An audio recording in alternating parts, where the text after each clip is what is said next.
Rihanna also always shares how precious it was to her when she was born again and started attending small group and church services.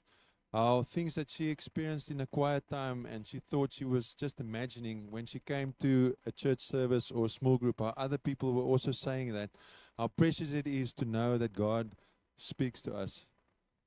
And I'm really trusting for that this morning. Um, this morning's sermon isn't perfectly scripted. The program isn't perfectly scripted, but we want to be obedient. Amen. And we want to be led by the Spirit. And I'm really trusting that God is going to speak to each and every one of us between marrow and bone, spirit and soul. So, interestingly enough, the first scripture that I want to share with you guys this morning is Hebrews 11, verse 6. But without faith, it is impossible to please Him. For he who comes to God must believe that He is, and that He is a rewarder of those who diligently seek Him. And that's just something that Marisa has touched on this morning. And I want to ask you this morning, how are you walking by faith? And as she also said, faith looks like something. It's not something, it's not merely a philosophy, it's not just a way of thinking, it's a way of living. And as she said, we don't walk in good works to earn God's acceptance.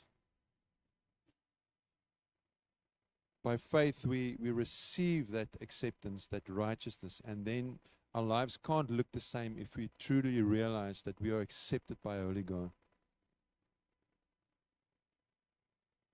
And that word of hope that Shanga shared, I really believe faith and hope, faith, hope, and love, those often walk so closely together. And I'm trusting that for some of us, maybe your faith, maybe your hope is lying very low this morning, but I'm trusting that God is going to speak into your life this morning.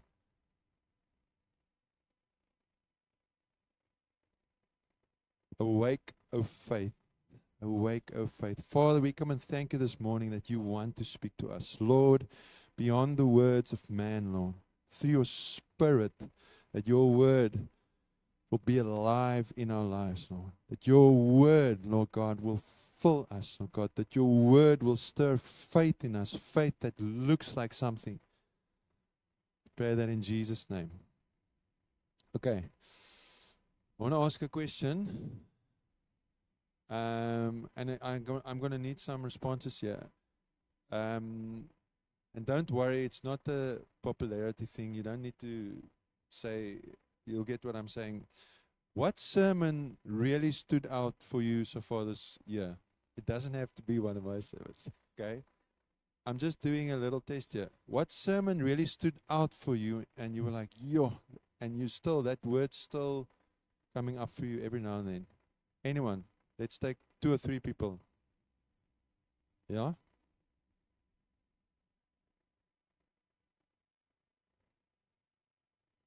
The part about sin.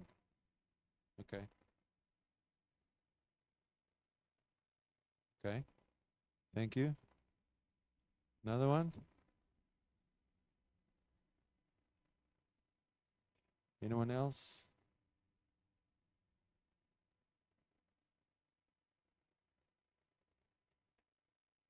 No. Amen. Amen. One last one.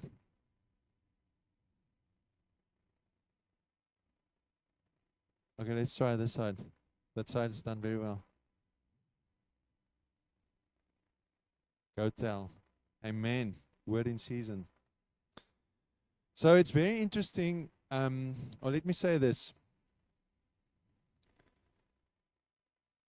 If you haven't noticed, we as church, we've got a passion to see how each and every one of us grow, not merely as believers pondering some of the Bible's truths, but we really trust and we so hope to see that every one of us grows as followers of Christ. That means you've picked up your cross. It means you s- s- s- feed on His word. You make time to hear His voice so that you, by faith, can obey. And not, we're not here to entertain one another. We are here to really encourage one another to walk as followers of Christ. Because we live in a day where consumerism is rife. Okay? And that's so easy for us to consume Christian material. It does something in you. It makes you, it quiets your conscience. Sometimes it comforts you. You feel better. And you can, it's at one or two clicks away. Okay, I'm feeling like this, so let me watch a YouTube video, or let me listen to this song. And we can consume Christian material without us changing, without us stepping out of the boat, without us picking up the cross. And that is not what we want to do, because if we are mere consumers of Christian material, I don't know if we're going to run the race till the end. And that's why I'm also asking this question, because consumerists are always after something new. You know? I mean, it's very human. We love something new. It's so apparent with my little boy. There can be so many things that he can play with, but if you bring something new, he forgets about everything else. And that thing is probably new for half a day, and then he's over it. And how easy it can be for us to be entertained with new things. And I mean, it's so interesting. I think there's studies, I don't have the stats, of how many people can't remember at all what was shared on Monday, what was shared on Sunday during service. It's because if we're just consumers of Christian material, if we are not, rather than being consumed by God's word, His Spirit, I don't know if we are building our house on the rock then, because we need to know Jesus for ourselves. We need to become not merely hearers of the word, but doers of the word by faith. Amen.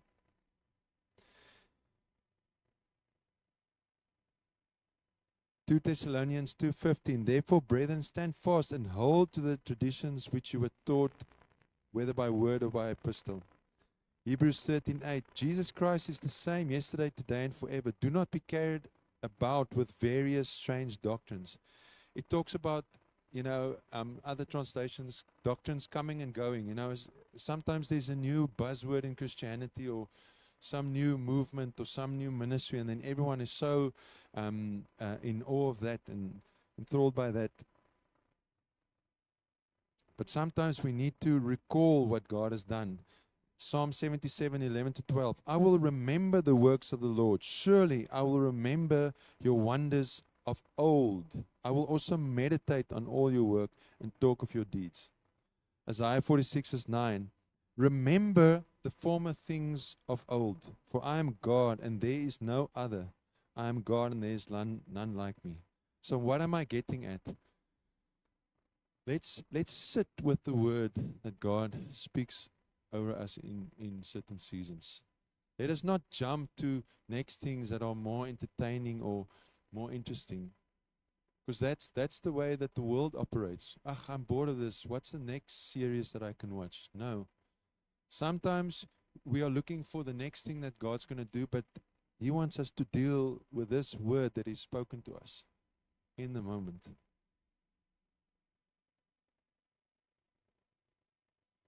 But things of the Spirit does not always make sense to our natural minds. Isaiah 43:18-19. Do not remember the former things, nor consider the things of old. Behold, I will do a new thing. Now it shall spring forth. Shall you not know it? I will even make a road in the wilderness and rivers in the desert. Paul talks in Philippians 3:12-13, forgetting what lies behind, pressing forward to those things which lie ahead. And then we know in Mark 2, Jesus talks about new wine and new wineskins. So now you're going like, Johannes, you're telling us to remember the old things, but now what's this about the new things?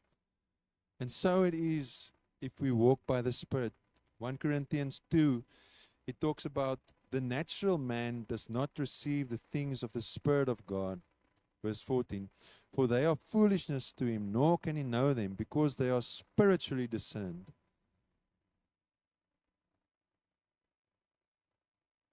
But he who is spiritual judges all things, yet himself is rightly judged by no one. For who has known the mind of the Lord, that he might instruct him? But we have the mind of Christ. So what am I saying here? I'm saying that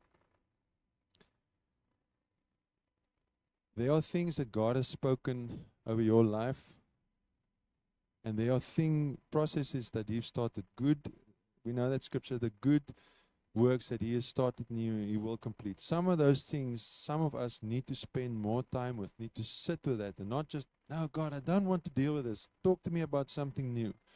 Some of us need to sit with that and really wrestle it through with God and obey Him and walk that process through with Him. But at the same time, when we walk by the Spirit, we must also discern sometimes there are some old things that we actually need to let go of. If there's old things that we need to remember and need to meditate on, it's the good word that God has spoken into your life. Okay? But I'm thinking when Paul is saying, and when Isaiah speaks, do forget the old things. It's talking about things that actually entangle us, things that we hold on to, which are false comforts. No, God, I don't want to start praying aloud, or God, one little scripture for me a day is enough. Or God, once a month church service is fine. Or Lord, I don't want to go to small group sitting there and maybe someone asks me something. There are some old things that we need to let go of. Amen. There are some ways of thinking that we need to let go of. And then on the other side, we can't just jump at every new thing. We can't always be looking for something new and fresh because we don't have the courage or the obedience to walk through the thing that God wants us to walk through, the previous things that He's spoken to us about. At the same time, we need to be ready for new things that God wants to speak to us as a congregation in a new season by the Spirit. In that place of not, okay, God, I've got this wineskin. I like it. It suits my preferences. I feel comfortable in this wineskin. I pour new wine into it. It's not going to work. Some of us need to be ready to be completely transformed, to become new wineskins, to be ready to receive what God wants to do for us in this season. Are you with me? Am I confusing you, or is it making sense that if we are walking in the Spirit, we will be able to discern how to hold on to the old, but also to walk in the new? Amen?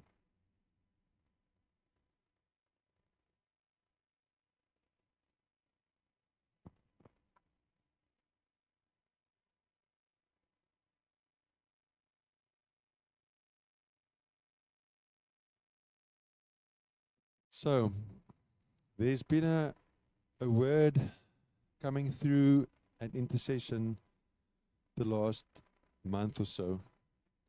And it's not necessarily the kind of word you want to hear. But we have to share it with us here as well.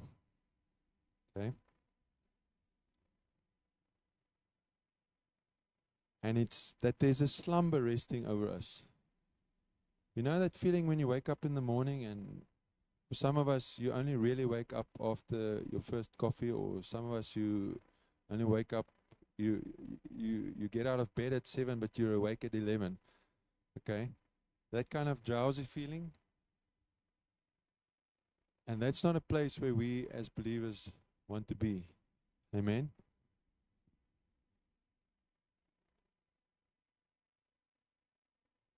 Romans 13:11. And do this knowing the time. We need to understand if God is so this is a word in season, something new, something that maybe we don't want to hear.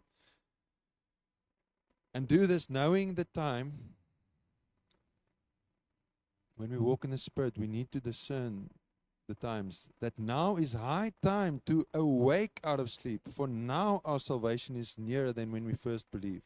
1 Thessalonians 5 or 6. Therefore, let us not sleep as others do, but let us watch and be sober. Okay? Sometimes we forget the reality that, in the words of Ephesians 6, I'm giving the media team a hard time this morning. I just wrote down a bunch of scriptures, and I'm trusting that we probably won't go through all of those, but I'm really trusting that specific scriptures will be highlighted for us this morning. We need to understand, in the words of Ephesians 6, finally, my brethren, be strong in the Lord and in the power of his might. Put on the whole armor of God, that you may be able to stand against the wiles of the devil. And this is what we need to, if we're saying we're asleep, know this.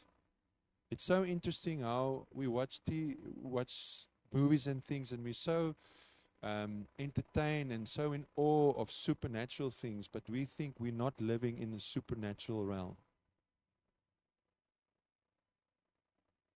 We do not wrestle against flesh and blood, but against principalities, against powers, against the rulers of darkness of this age, against spiritual hosts of wickedness in the heavenly places.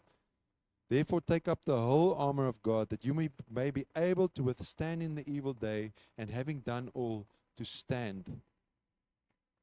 And that's where faith comes in, faith with works, not pondering just scripture, living it. Because we can teach from the front here, we can come together and worship in this time slot, we can have some time together at small group, but the reality is, each and every one of us needs to know that there's a spiritual realm that does not want you to walk in the abundant life that Christ has for us. And therefore, we cannot be asleep. And you know, it's this morning is not like a scolding thing. If we're not sharing what Lord is highlighting to us at intercession, and don't worry, we're gonna go. Where do we go to gain faith? Without faith, it's impossible to please God. Without faith, we will not persevere till the end. We go to the Word. Okay, so this is not just this is wrong. No. Or this is bad. We need to listen when our Father is speaking to us, but we're not just going to say what we are picking up. We're also going to wake up together. Amen.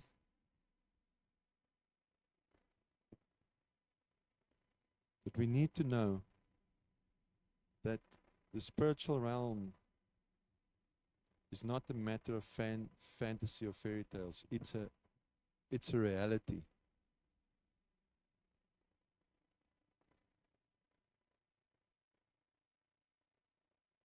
Matthew 4:15-17, it's a few slides back. Every now and then I read this scripture and it just makes me think about us here in Walvis Bay now and then. Matthew 4:15-17, yes. The land of Zebulun and the land of Naphtali, by the way of the sea beyond the Jordan, Galilee of the Gentiles. The people who sat in darkness have seen a great light, and upon those who sat in the region and shadow of death, light has dawned. From that time, Jesus began to preach, to say, repent, for the kingdom of heaven is at hand.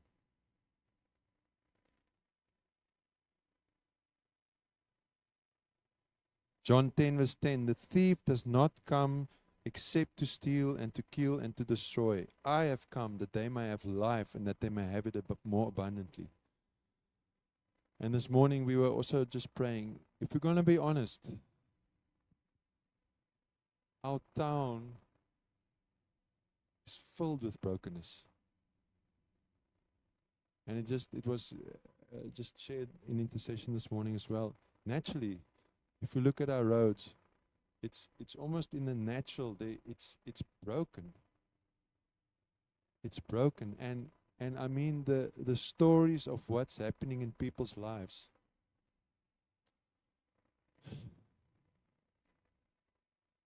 Some of the things you can't believe, the sorrow upon sorrow.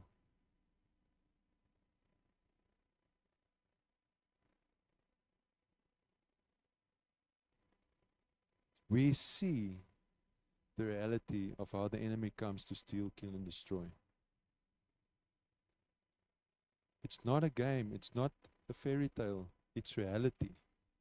And we, as brothers and sisters, can encourage one another. We can direct one another to the truth of God. We can encourage one another to surrender to the Holy Spirit's leading. But each one of us needs to make those decisions for ourselves. And here's the thing.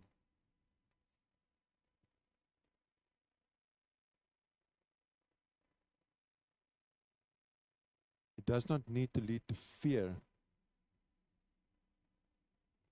but to faith. And faith that leads to peace and joy and righteousness. 2 Timothy 1 verse 7. It's way down. You don't need to go there. We know the scripture well. For God has not given us a spirit of fear, but of power and of love and a sound mind. Amen?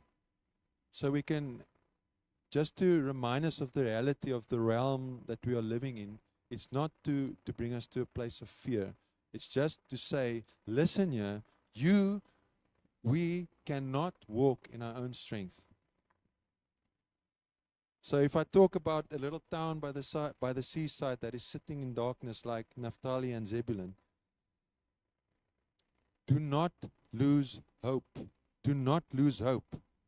Isaiah 60 verse 1, arise, shine, for your light has come, and the glory of the Lord is risen upon you. For behold, the darkness shall cover the earth, and deep darkness the people. But the Lord will arise over you, and his glory will be seen upon you. The Gentiles shall come to your light, and the kings to the brightness of your rising. Ephesians 5:14. Therefore he says, awake, you who sleep. Arise from the dead, and Christ will give you light. Amen? Okay? So, we're talking about the reality that we are living in. We're talking about the reality of the brokenness of our town. Life and death matters. We do not need to be afraid. We need to surrender. There where it says, the people that sat in darkness, the people that sat in the shadow of death, light came. And Jesus said, repent. Because we can see the light coming, and we can decide if we're going to follow him as a lamp at our feet, that we might, in the dark times that we are living in, that we might know where to take the next step. Or we can see the light come and we say, don't worry, we'll sort this out on ourselves, by ourselves.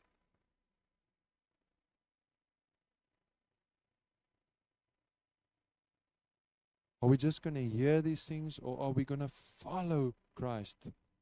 Are we just going to consume a nice little sermon and be entertained with a few Christian songs, or are we going to follow the light in the dark times that we are living in?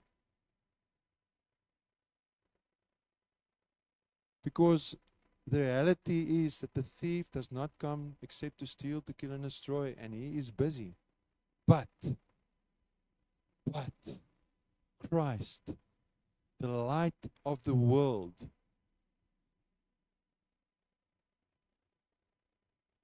arises upon us. His light is there, the life of men, that we can follow him, that we can walk in his light. And that scripture is not in here this morning, but his light scatters the darkness. Amen? Amen? We have not received the spirit of fear, but of power and of love.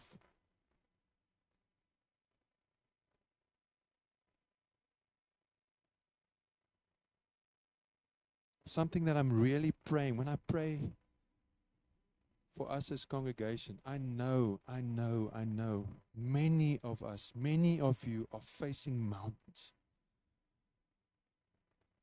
For some of you, it feels like those mountains have crushed. It's not like you even look up to start climbing. It feels like that mountain has fallen upon you. And I pray, I pray, I pray. We pray at intercession week in, week out, that those mountains in your lives will be moved. Matthew 7:18-21. And Jesus rebuked the demon, and it came out of him, and the child was cured from that very hour. Then the disciples came to Jesus privately and said, why could we not cast it out? So Jesus said to them, because of your unbelief. For assuredly I say to you, if you have faith as a mustard seed, you will say to this mountain, move from here to there, and it will move, and nothing will be impossible for you. However, this kind does not go out except by prayer and fasting.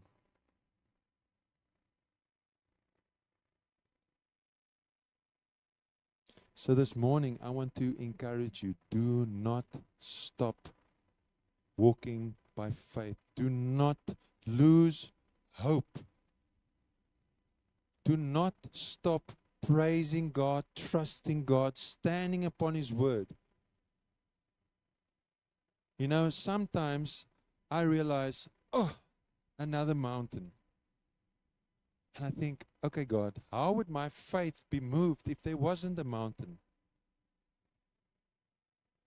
So sometimes we are facing mountains because God wants to stir faith in us so that we can see as we trust in Him, hope in Him, yoke with Him, walk with Him in His light, how those mountains are moved.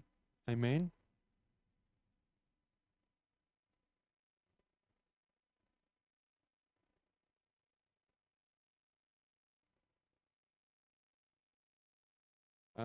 We read in the Gospels how Jesus knew many of the people, that the crowds that followed Him only came for the miracles and the food. Only came for the mountains in their lives to be moved.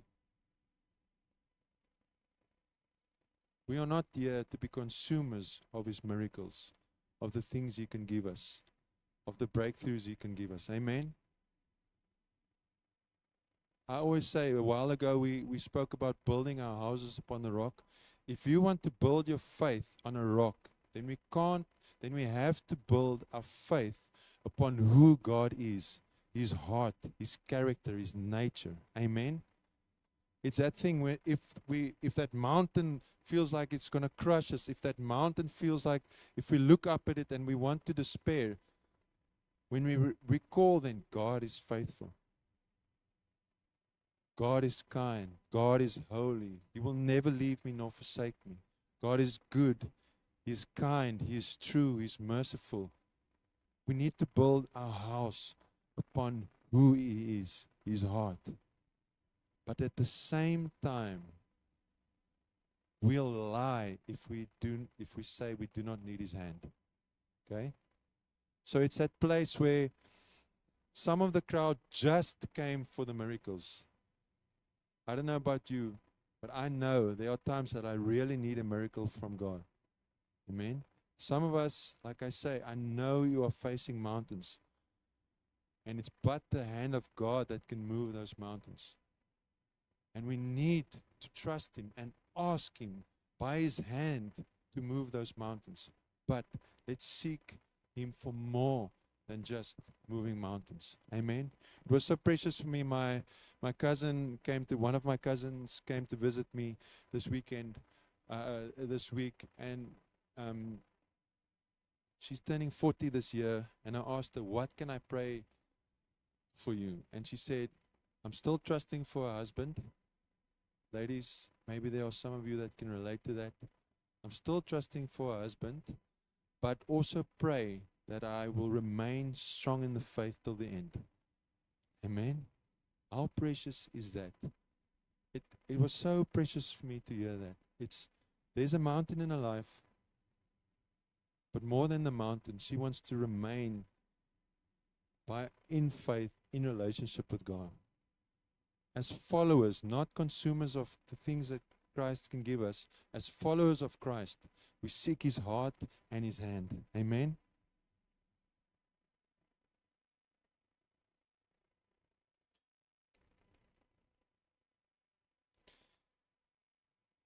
It feels to me sometimes like week in, week out, we can preach the same thing from the frontier. We can remind one another of the same thing at small group every week in, week out. There's an Afrikaans song, I don't know if there's an English version, but it says, Lees jou Bible en bid elke dag. It says, read your Bible and pray every day. And it seems so simple. It's a children's song. But how does God say we must follow Him? Like children.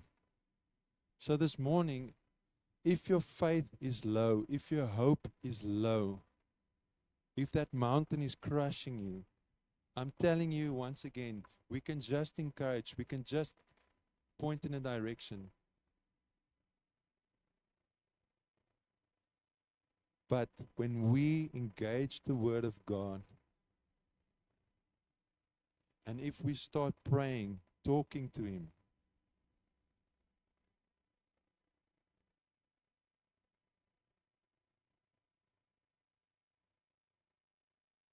that's when, according to Ephesians 6, we do all that we might remain standing in times of darkness, in times where the enemy is running rife.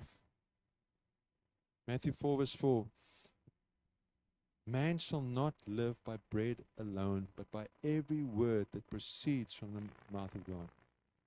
Amen? So when we come together, I don't know if you've ever experienced it after a small group or after a service. When you walk out here, you've got faith. It's because, hopefully, the Word of God was shared. Or testimonies of how God is alive in people's lives. It's not necessarily scripture, but it's testimonies of how God is alive. Words about Him. So scripture, yes, but also testimonies of how He is alive in our lives. That stirs faith. But twice a week is not enough. We have to get into the Word ourselves. Our lives, your life will not, and I mean, we've shared it here a few times already. It's been studied. Your word, your life will not remain the same if you truly start engaging the Word of God.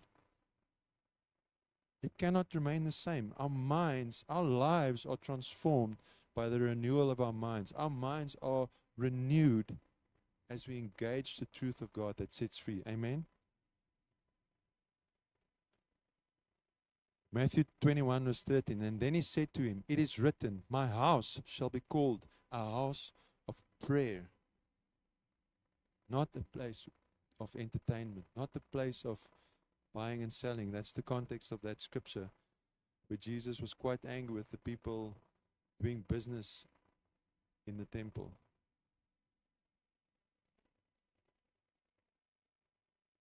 So, if you're feeling spiritually asleep, drowsy, get into the Word and start opening your mouth.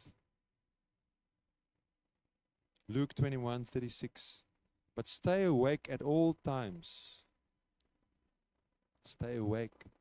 Stay awake at all times, praying that you might have strength to escape all these things that are going to take place and to stand before the Son of Man. Romans 12 verse 12, rejoice in hope, be patient in tribulation. The reality is many of us are facing tribulation. Be constant in prayer. Colossians 4 verse 2, continue steadfastly in prayer, being watchful in it with thanksgiving.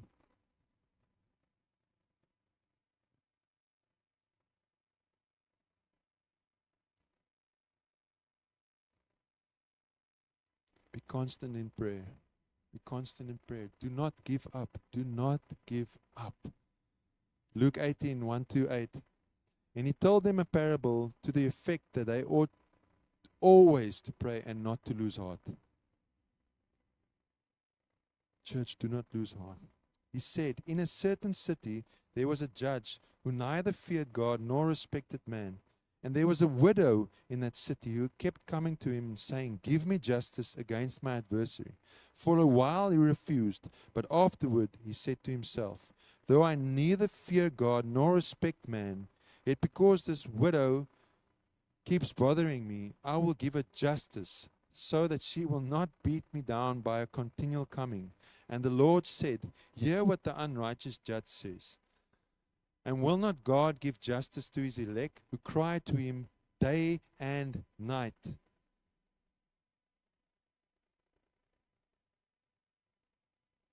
He hears those prayers that you sometimes say to him, day and night. He hears you.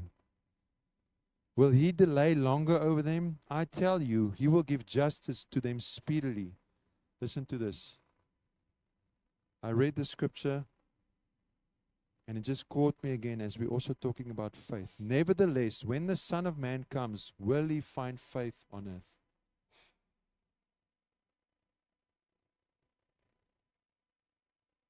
Without faith, it's impossible to please God. Do not lose faith in your prayer life. One of my favorite teachers, Leonard Ravenhill, he says, no man is greater than his prayer life.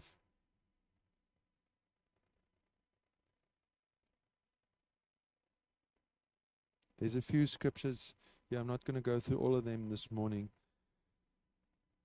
that just so reminds us that I think it's very well summarized in Matthew 7. Ask, and it will be given you. Seek, and you will find.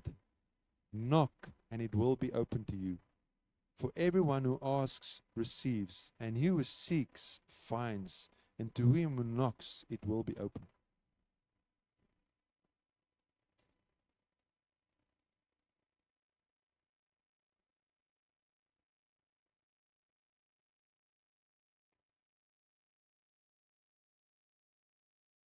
James 5, it's always a precious reminder for me not to lose hope in prayer.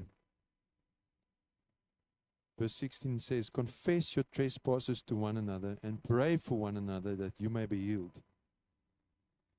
The effective prayer of a righteous man avails much. And then it talks about Elijah, who even in the natural, the nation changed because of his prayer. The Amplified, it also says, Elijah was a man with a nature like ours. There was nothing supernatural about Elijah. He lived a supernatural life, but he was a mere human being like each and every one of us.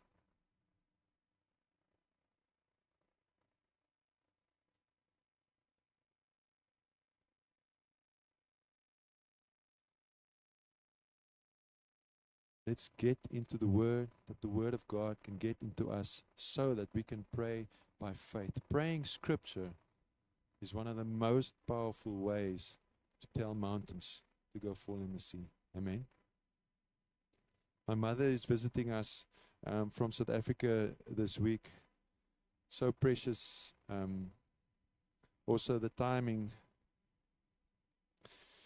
But I won't go into that part of the story. She just shared a precious. My mother is such a spiritual pillar in our family, and I just remember from being a young boy, how in the morning she would close a little office and she would spend time in the Word.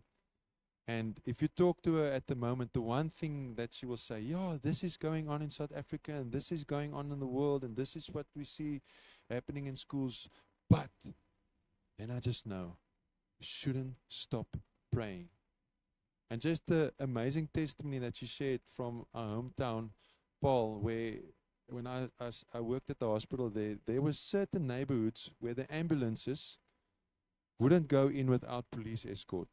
Okay? That's how dangerous those neighborhoods are because of gangsterism. Okay? It's like literally bullets flying. There were some nights when I worked in the emergency center, the news came to us, listen, that neighborhood is so lively this evening that not even the police is going to go in there. Okay? Everyone who's sick or injured must get to the hospital themselves. So that's how gangsterism in certain neighborhoods in my old hometown is severe. Two of the ladies that work with my sister, for my sister and my parents, they would say they would wake up in the mornings, they would walk by and there's a dead body lying there. And they just started praying, praying, praying, praying.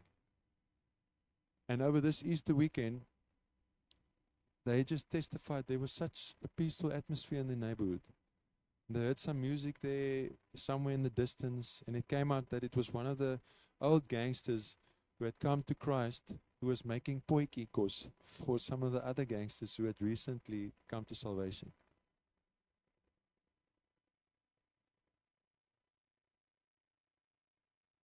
Let us rejoice in hope, be patient in tribulation, but be constant in prayer. The other story that this lady that works, I think for my sister, she said one evening in this last while, she was sitting down to have supper with her family, and she had a knock on the door, and there was a young girl in tears who just said, "I can't anymore. I need Jesus."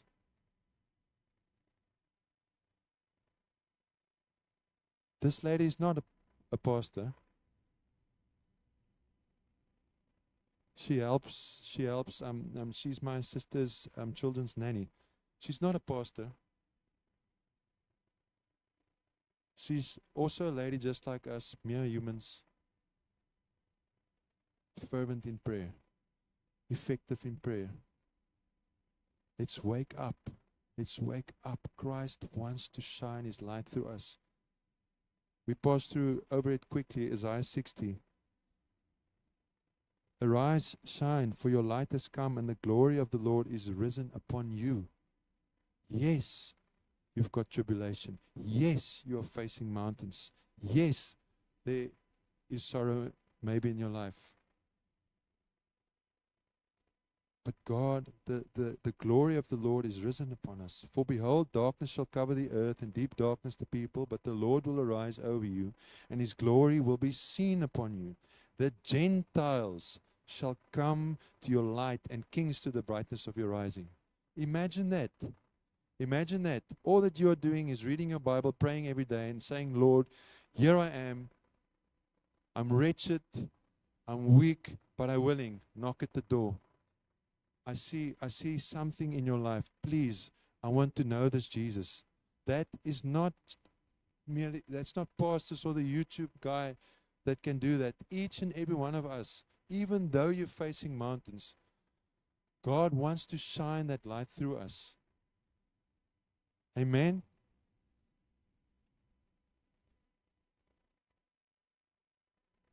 We've spoken about asking, knocking, seeking. Romans 8 verse 32. He who did not spare His own Son, but delivered Him up for us all, how shall He not with Him also freely give us all things?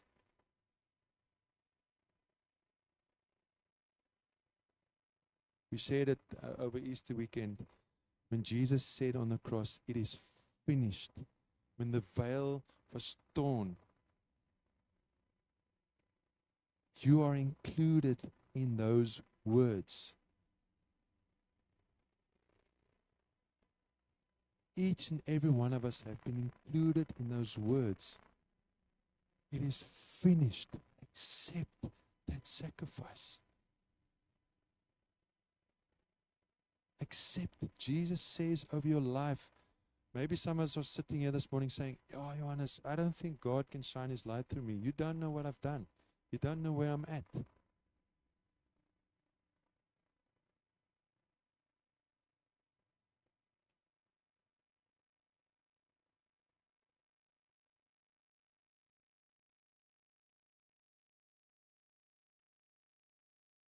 can take that first step of faith this morning. Galatians 3 verse 26. For you are all sons of God through faith. Through faith. You are qualified this morning. You are qualified. Jesus said over your life, if you would accept that sacrifice of His broken body and His blood, it is finished. No more accusation. You are a victim. You are a loser. No one likes you. Nobody loves you. You can't do anything and mean anything to the kingdom of God. Lie. Truth It is finished. You are a son, you are a daughter. Christ's light can shine through you. Amen.